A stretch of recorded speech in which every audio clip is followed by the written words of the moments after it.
النهاردة إن شاء الله في الفيديو هنعمل وصفة العيش الفينو. الوصفة دي كانت اتطلبت مني قبل كده.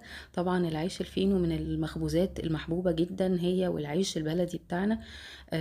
عايزة اقول لكم بقى، يعني العيش الفينو ده اصلا اتسمى على اسم خواجة يوناني كان عايش في الاسكندرية، وكان فاتح مخبز في حي الإبراهيمية. وكان اسمه مخبز فينو.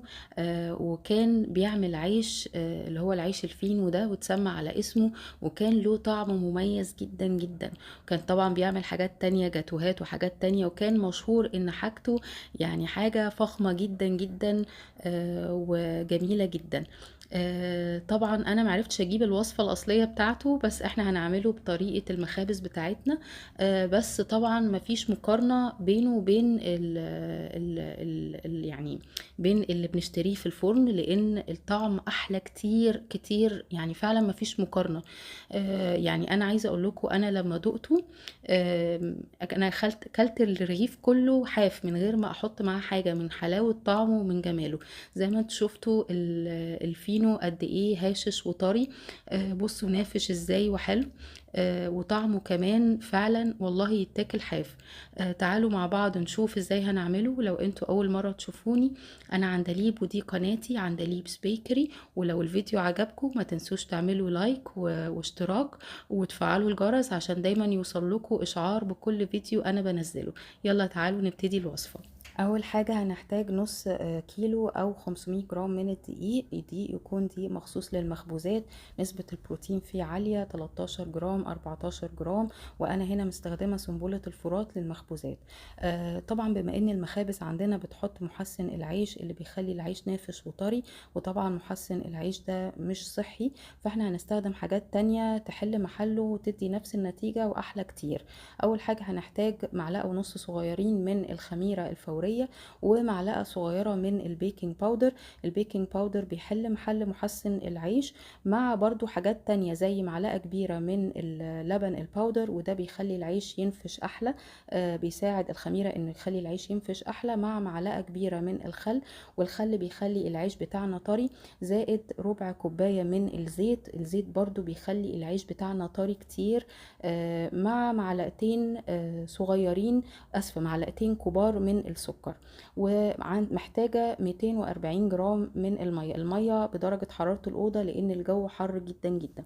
وقبل ما نبتدي العجينة هنعمل حاجة أو نوع من أنواع البري فيرمنتيشن، أو التخمير المسبق للعجينة. هو إن احنا بنحط أغلب كمية السوائل، زي ما شفتوا حطينا 240 جرام من المية، وحطينا كمية الخميرة كلها وقلبناها.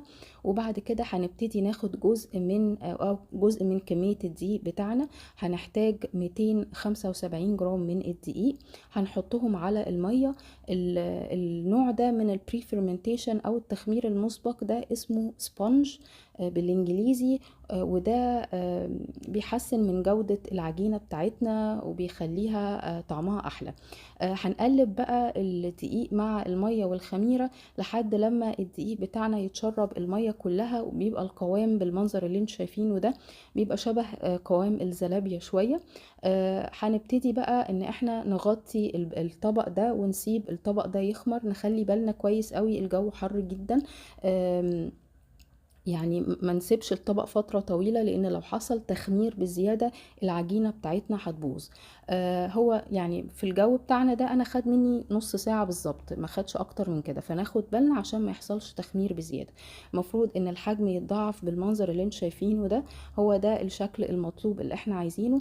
هنحط بقى السبونج دي بتاعتنا كلها على باقي الدقيق بتاعنا، وهنحط باقي المكونات بتاعتنا. هنحط اللبن، وهنحط الخل بتاعنا والسكر والزيت بتاعنا والبيكنج باودر، وهنحط معلقة الا ربع صغيرة من الملح. وبعد كده هنبتدي نشغل العجانة بتاعتنا ونقلب كل المكونات دي مع بعض، ونلم العجينة بتاعتنا. العجينة بتاعتنا هتحتاج لسه حبة مية بسيطة، يعني تقريبا 30 جرام من المية. طبعا انا هكتب لكم المقادير في صندوق الوصف بالجرام وبالكوبايه. احنا عايزين العجينه بتاعتنا تكون طريه. انا بصيت كده لقيت العجينه بتاعتي خلاص طريه وحلوه، فمش هزود ميه اكتر من كده، وهسيب العجينه بتاعتنا تتعجن لحد لما تاخد كفايتها من العجن وتكون طريه بالمنظر اللي انتوا شايفينه ده. هوريكم شكل العجينه على الترابيزه. بصوا طبعا احنا لو حابين نعجن على ايدينا بنعجن بالطريقه دي، ولحد بس لما العجينه يبقى سطحها ناعم بالمنظر اللي انتوا شايفينه ده. انا هبتدي احط العجينه بتاعتي في البوله بتاعه العجينه واسيبها تخمر. انا بالنسبه لي هسيبها تخمر لتاني يوم في التلاجة، وهدهن سطح العجينة بتاعتي بالزيت عشان ما تنشفش. وطبعا هغطي البولة بتاعتي بالكلينج فيلم وادخلها التلاجة لتاني يوم. بصراحة لما بتدخل التلاجة بتخمر ببطء، فبالتالي طعم العيش بيبقى احلى كتير كتير عن لما بيخمر في نفس اليوم. انما برضو زي ما تحبوا، المهم لو هتسيبوها تخمر في نفس اليوم حطوها في مكان بدرجة حرارة الأوضة لأن الجو حر جدا. ده شكل العجينة تاني يوم بعد ما قعدت أكتر من 12 ساعة في التلاجة. هوزن العجينة كلها عشان أقسمها ل10 قطع متساوية. طبعا لو ما عندناش ميزان هيبقى بالنظر. وزن كل قطعة تقريبا عمل 83 جرام، وباخد كل قطعة واشكلها الكورة بالمنظر ده. وطبعا نغطي العجينة بتاعتنا عشان ما تنشفش. وهاخد اول كورة بعد ما تكون ارتاحت شوية، وبالنشابة كده ابتدي افرد العجينة بتاعتي بالمنظر ده. احنا عاوزين نفرد العجينة على شكل مستطيل، وتكون الجهة القصيرة بتاعة المستطيل هي اللي قدامنا. وطبعا بايدينا كده نظبطه على قد ما نقدر عشان يكون شكله مستطيل على قد ما نقدر. ونبتدي نبرم بقى العجينة، ومع كل برمة نتك كده عشان تبقى العجينة تلزق في بعض، فلما نقطع العيش ما نحسش ان في فراغات كده في العيش. مع كل برمة زي ما قلت لكم بنضغط كده بايدينا. وبعد كده بقى الحتة دي لازم نقفلها كويس قوي عشان ما تفتحش مننا. شايفين؟ بصوا انا بعمل ايه، بتأكد ان انا قفلتها كويس. والجوانب بقى بتاعت العجينة، يعني الجانب ده نبتدي نقفله برضو كويس ونحطه لتحت بالمنظر ده، نجيبه لتحت. وبرضو من الناحية التانية نقفلها كويس بايدينا وبرضو نجيبه لتحت كده بالمنظر ده. ونبتدي بقى نبرم العجينة عشان تطول شوية. احنا عاوزين العجينة بتاعتنا تبقى رفيعة لانها طبعا لسه هتخمر ولسه هتتخن. احنا عاوزين العجينة تبقى بالحجم او بالطول ده.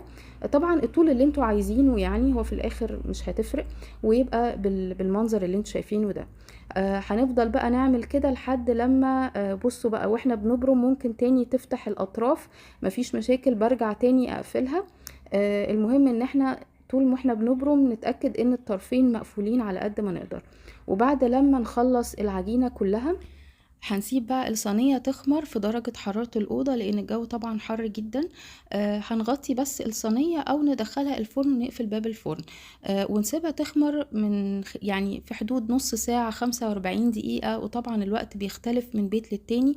المهم انها حجمها يتضاعف لحد بقى ما تخمر. هنعمل حركة جميلة جدا الأفران بتعملها، هو ان احنا هنجيب 28 جرام من السكر مع 62 جرام من المية المغلية عشان بس السكر نعرف ندوبه في المية. ونقلب كويس لحد ما السكر يدوب، وبعدين نسيب بقى المية تهدى خالص لحد لما العجينة بتاعتنا تخمر. وده شكل العيش بتاعنا بعد ما خمر. شايفين الحجم اتضاعف ازاي؟ ولسه طبعا هيتضاعف اكتر لما يدخل الفرن.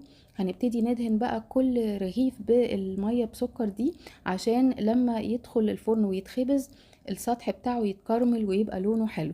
طبعا انتوا لو حابين تدهنوه بلبن تدهنوه بكريمة تدهنوه ببيض ولبن زي ما تحبوا، دي حاجة ترجع لكم. بس انا حبيت اوريكم الطريقة اللي الافران بتعملها بيها، وهي طريقة لطيفة ولذيذة جدا جدا. وانا مشغله الفرن من بدري على درجه حراره 200. اول ما هدخله هولع المروحه بتاعه الفرن، لو ما عندناش ممكن نبقى نولع الشوايه بعد كده.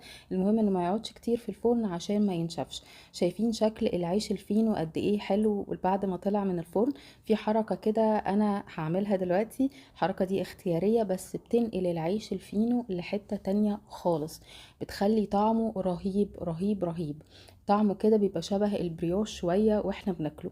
هو ان انا سيحت معلقة ونص كبار من الزبدة او معلقتين على حسب، وبدهن بقى كل رغيف كده يعني دهنة مظبوطة، يعني دهنة حلوة كده بالزبدة السايحة. الزبدة دي بتخلي طعمه فظيع رائع تحفة يعني. زي ما قلت لكم كده كده بيبقى شبه البريوش شوية. وبعد ما اخلص دهن الرغيف كله او العيش كله، وهو لسه سخن مولع كده، هغطيه بصينية تانية عشان يبقى طري وحلو، البخار كده يخلي العيش طري وحلو. بعد بقى ما هدي خالص هوريكم شكله، شايفين شكله حلو ازاي، والزبدة كده بتدي لمعة للعيش.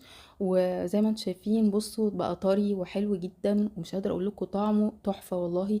يعني انا عايزة اقول لكم اكلته حاف من جماله، ومسكت نفسي ان انا ما اكلش تاني، لان طعمه فعلا حلو قوي قوي. ان شاء الله لما هتجربوا الوصفة هتعجبكم جدا جدا. هتلاقوا دايما وصفاتي مكتوبة تحت كل فيديو. واشوفكم في فيديو جديد. باي باي، مع السلامة.